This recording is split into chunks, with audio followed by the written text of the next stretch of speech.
Good morning, good afternoon, and good evening. This is Ninth Legion. Let's play some more Subnautica. So we are now on the latest version of Subnautica. We've moved over to the latest patch. We are now running the silent running update.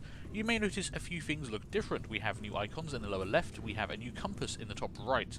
Lots of things in the game now have new icons. It's all pretty cool. And while I've been trying out the new patch, I've also just done some work on the base. So, quickly, the patch is basically covering a bunch of new features relating to the Cyclops. Is why it's called the Silent Running Update. So the Cyclops operates a little bit differently. It's got a couple of new features in it. We're going to run through that later on when we actually take the Cyclops out for a bit of a jaunt.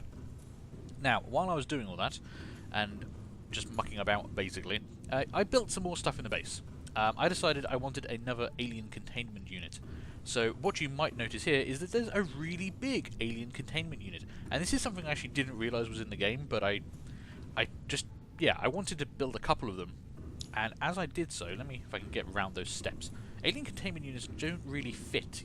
You're really squidged in here. They could just be, I don't know, they could be a little bit smaller, or these steps could not have that, arm barrier there.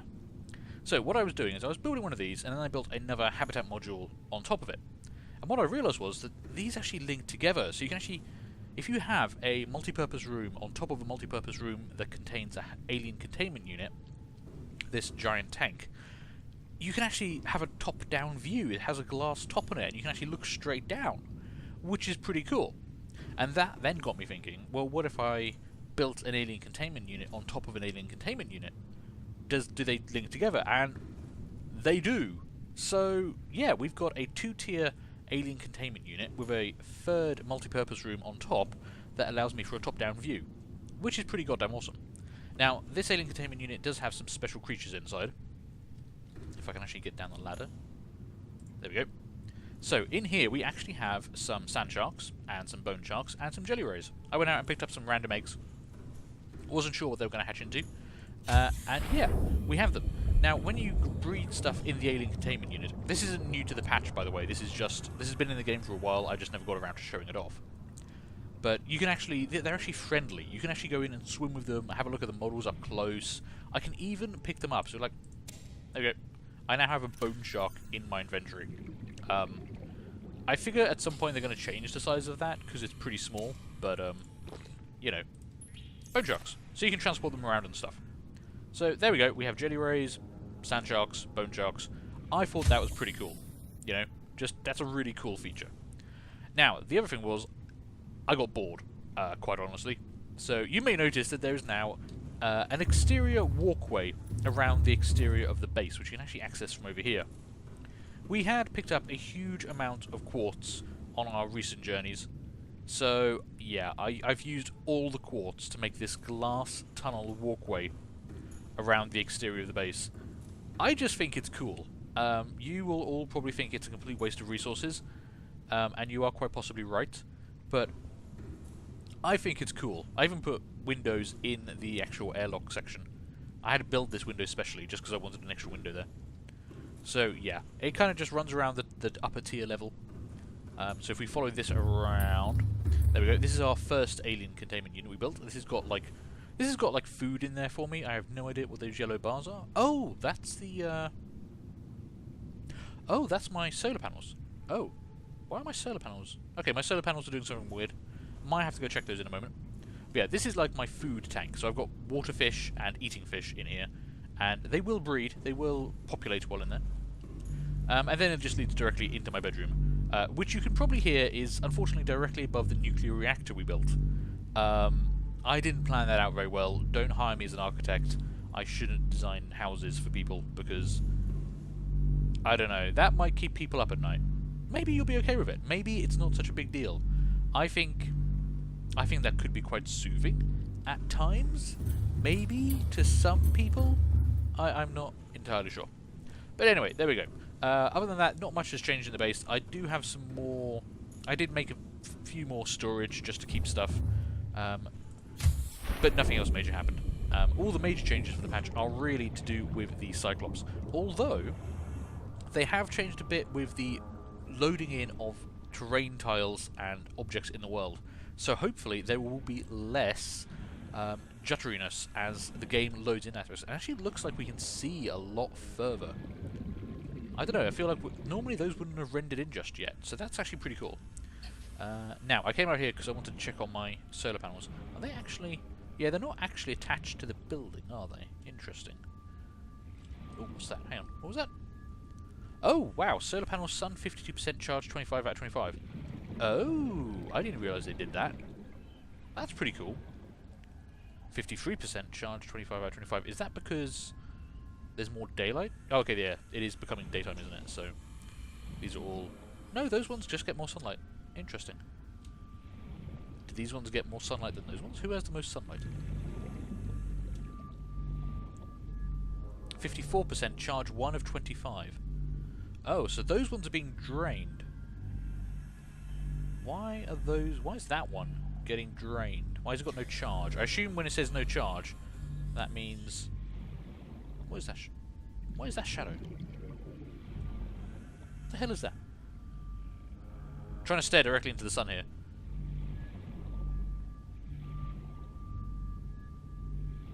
What is that? Oh, that's my mobile vehicle bay. Yeah, I've got a mobile vehicle bay all the way up at the surface that I kind of forgot about. Okay, that's fine. We don't need to worry about that. I was kind of scared we were going to have another incident. 30 seconds. Ooh, I should probably get some oxygen. He says. There we go. Welcome aboard, Captain. Okay, that was less graceful than it could have been, I'll be honest. Right, what's actually in my inventory right now? I've got pretty much all my stuff. I don't think I need anything else. We can probably head off to the Cyclops, and I'll show you some of the new features on that. Just check I have emptied out my storage. Yeah, we're good. Right, let's get the Seamoth going. And drop it down. Welcome aboard, Captain. Get you docked up. Welcome aboard, Captain. All systems online. Okay, so visually not a lot has changed with the Cyclops. There are a couple of major differences now though. We do now have this item here, a decoy launcher. This will allow us to fire a small torpedo that will attract life forms to it, specifically hostile life forms. So they'll be attracted to the decoy, not the Cyclops. This is important for one reason, because the Cyclops can now be destroyed by creature attacks. We have a locker over here where we've actually built up a bunch of decoys, just so they're kind of ready to go. The launcher can only store one at a time, which is a bit sucky, but hey, it'll be fine. Now, the control room is where most of the changes are visible. We have this new panel over here. This is actually our Cyclops status. We actually have a health bar up the top here, and this holographic display will show where damage and fires are occurring, and damage and fires will occur. The big change for this update is simply that... Ooh, hello, what's that? That the Cyclops now generates noise. The more noise you generate, the more hostile creatures you will attract to you. And this is bad. Oh, I know what those are. Those are my sand sharks. Those are my pet sharks over there. That's what's picking up.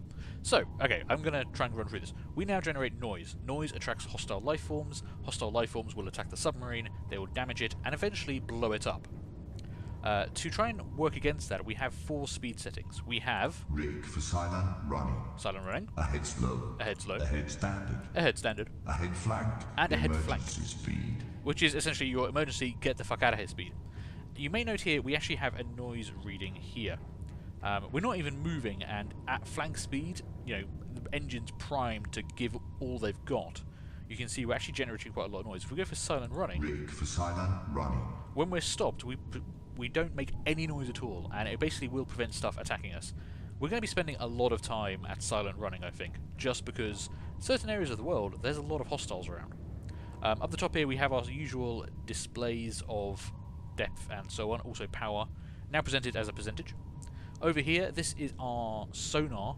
This will show hostile creatures surrounding us, which is quite useful because you could spot something coming up behind you now that previously you couldn't have seen. We can also launch our decoy countermeasure here. Our cameras are now mounted up there, and yeah, that's pretty much it. There's not much else to show there. Silent running does turn off all the lights, so we get this cool mood lighting happening down here.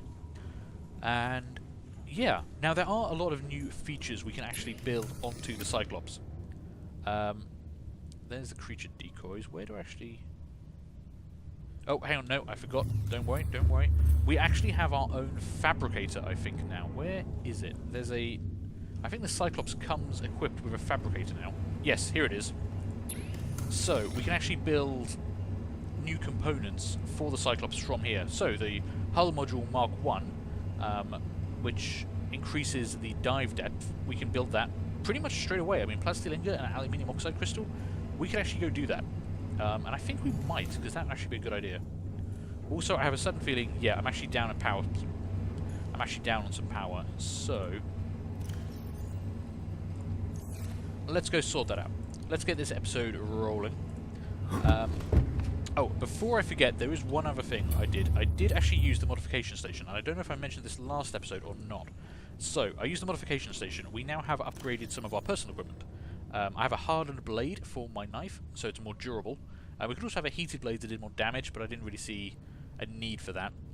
I have swim charge fins, which wirelessly charge my held tool while I swim. It's only the tool you're currently holding, but they will slowly charge it up as you just swim around, which is pretty handy. And I've also made some high-capacity air tanks. In fact, I think I've got another one around here somewhere. He says, hopefully. I did have 2 air tanks. There's my battery storage. There's power cells. I want to leave those power cells. We've got more on the base. I want to grab those. That's my food. Okay, no, I've got another air tank somewhere. I should probably bring that with me. So let's go grab that. And we shall make a plasteel ingot while we're away, and some aluminium oxide, so we can upgrade. Oh, and the Seamorph has been upgraded. I'll have to double check that it's actually fitted properly, but the Seamorph is upgraded now, down to 500 meters. And that's an important thing to mention, because we're going to go deep. We are going to take ourselves out, we are going to go explore, and we're going to go deeper than we've ever gone before. I am a little terrified of that. Right, somewhere around here I've got an extra oxygen tank. There you are. I'll have that, thank you very much. Oh, spare battery, I'll take that. Oh, and the scanner and the laser cutter. Yeah, I want all of that, don't I? Let's see. Purple artifact. Yes, I'm going to take the purple artifact, because we might need that. There is the alien crater down there that needs an artifact to get us inside. Quite tempted by that. Although we could also try and make another one. Tempting. What do artifacts actually require? Actually, before we do that, let's not forget what I came here to do. Which was like a plasteel ingot. I do already have titanium ingots, so what we will do, grab that, and we just want to turn plasteel ingot, need lithium. Luckily, I have lots of lithium now. I actually have my own lithium storage, simply because I keep picking it up.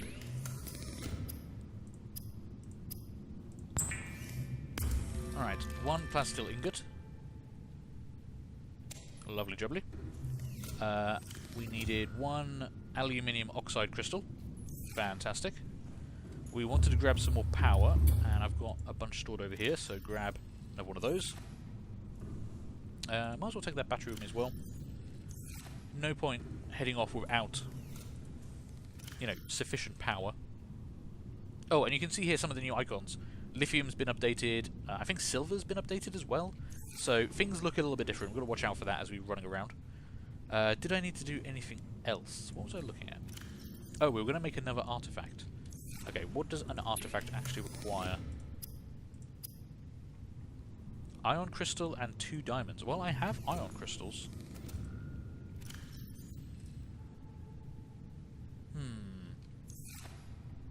And 2 diamonds. Where the hell did I store diamonds? Shouldn't be an organic? No, organic's different stuff. Yeah, okay. I mean, I've got a lot of diamond. Also some lithium that shouldn't be in there. Let's see. Let's make 1 more. I don't want to use up all my iron crystals straight away, because I don't know what else they could be used for. But there we go. Okay, we've got 2 artifacts, so we can go exploring with those. Drink some of that water, get rid of that lithium the container should be in. Okay, I think we're basically good to go. I'm going to grab some food quick. I'm going to grab some better food. Okay, we're good to go. Let's head off. Let's go into the deep. So, there are 2 things I specifically want to try and do. And one of them involves that alien crater, which I'm quite curious about, I have to say. The other would involve actually going into the cavern network. We haven't actually been down there. Now, I know what is down there, and with the upgrades we've got to the Seamoth, we can actually get down there. That can go down to 500 meters now.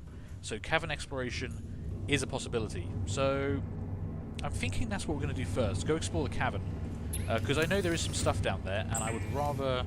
I'd be quite happy to actually give that a try. Now, let's put this upgrade on. So currently the Cyclops can go down to 500 meters. With this upgrade, what can we do? 900 meters. That's pretty goddamn good. Okay. Alright, let's pop that in there. More power. How are we looking? 1500. Full health. Little bit. We've got like 80 power down on one power cell. That's fine. I'm going to close these doors for no particular reason, just because I can and it's cool. And I think we're just going to head off. I've got some basic supplies here. Got some titanium and some quartz, just in case we need it. Okay, we need to find a cavern entrance. Now, I believe there is one to the... I think there is one pretty much straight west of here, actually. So let's go try and find one. We will go at... I mean, this is a fairly quiet part of the world. Ahead standard. Let's go standard. Standard speed sounds good. West is that way. Now, we'll have to see... You can actually hear this. This thing does make more noise, doesn't it? We're going to see if how this texture's loading and terrain... Traffic. That does... Yeah, that actually does appear a lot smoother, doesn't it? That's kind of cool. Normally this stuff would be all popping in. Oh, no, there goes the frame rate. Oh. Yeah, we went down to like 4 frames a second there. Okay, so they've improved it. I don't think they fixed it. But then again, the game isn't finished. You can't actually optimize stuff properly until you've actually finished the game. That shit doesn't work otherwise. So, oh, stop. What we got? There's a beastie. There's a beastie on my radar. External camera. What are you? Okay, we've got a bone shark. That's okay. And he didn't appear to hear us, so... I'm okay with that. How do I get out of the camera? Oh, no. No. Damn it. Okay, that's fine. Oh, no. Ah, shit. Okay. Rigged for silent running. No, he did notice us. He did attack us. Okay, silent running, and just leave the area, and hopefully he'll lose interest. Yeah, there he goes. Okay, we took a hit. I don't think that caused too many problems. Okay, we go. Lost a little bit of health. We've got some minor damage to the upper hull. No fires. Okay, that's fine. See, and that was a standard, not even moving. We attracted his attention, and he got angry with us. So this is what I mean. We're going to be spending a lot of time at silent running, I think, because having played around with it a bit, I think the balance is still slightly off with this. I think the Cyclops is now a bit too obvious to being attacked and stuff. And generally, it just means we're gonna continue traveling around very slow.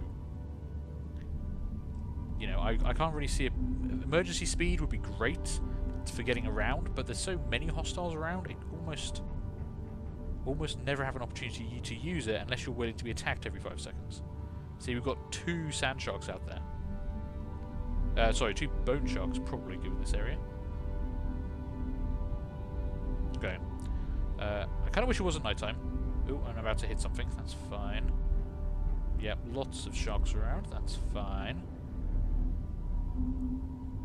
I think we're heading in the right direction to find a cavern entrance. I'm not entirely sure.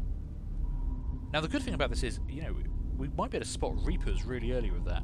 Well, I say really early, I mean, it's not a huge range, but still. Spot them earlier than we would normally. And at least silent running does work as advertised. We might be moving slowly, but nothing really seems to care about us. Right. I think we're clear of the mushroom forest. I'm going to descend a bit. Okay, move forward a bit so I don't hit anything with the arse of the ship.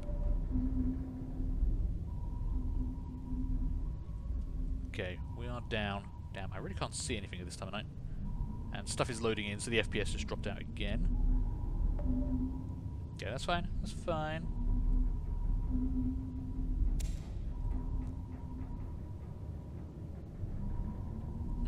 Maybe we need to head a bit more this direction. Maybe I actually need to look around. Where am I trying to get to? Got some debris down there. I feel like I'm heading in the right direction. I'm not sure.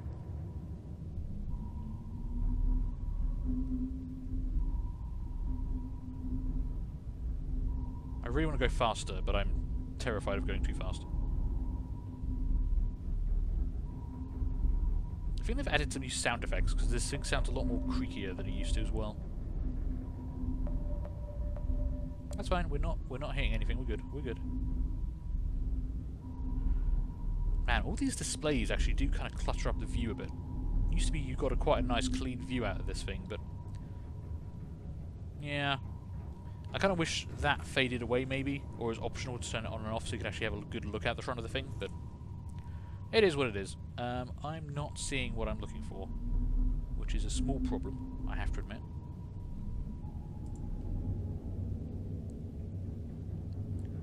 I know there was kind of like a cavern trench area somewhere around here, but I never marked the location.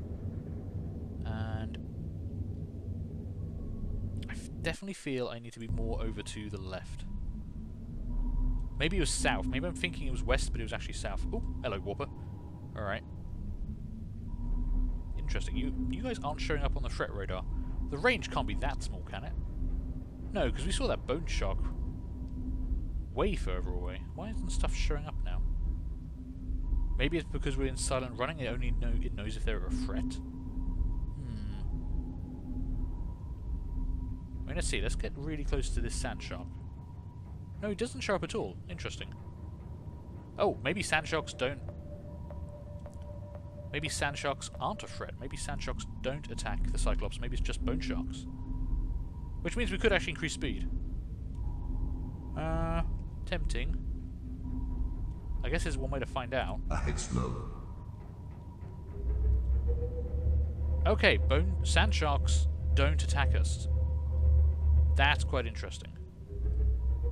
Ooh, what is that down there? What the hell is that down there? No! FPS! FPS, please! Oh, okay, we're over the... Oh, interesting. Is that the blood kelp region or not? Where are we? No, okay, that's something else. Fair enough. That's just giant quartz. Right, I need to find... Oh! Oh god, I did put a marker down for the cavern entrance. I'm an idiot. I just did it a long time ago. Okay, I know where I'm going now.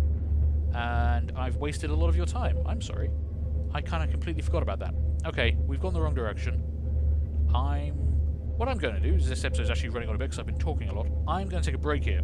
And we're going to come back the next episode when we're actually at the cavern entrance. So, thank you guys for watching. I hope you enjoyed that. Do feel free to leave a comment and subscribe if you haven't already, and hopefully I'm going to see you later for the next one of these. Bye.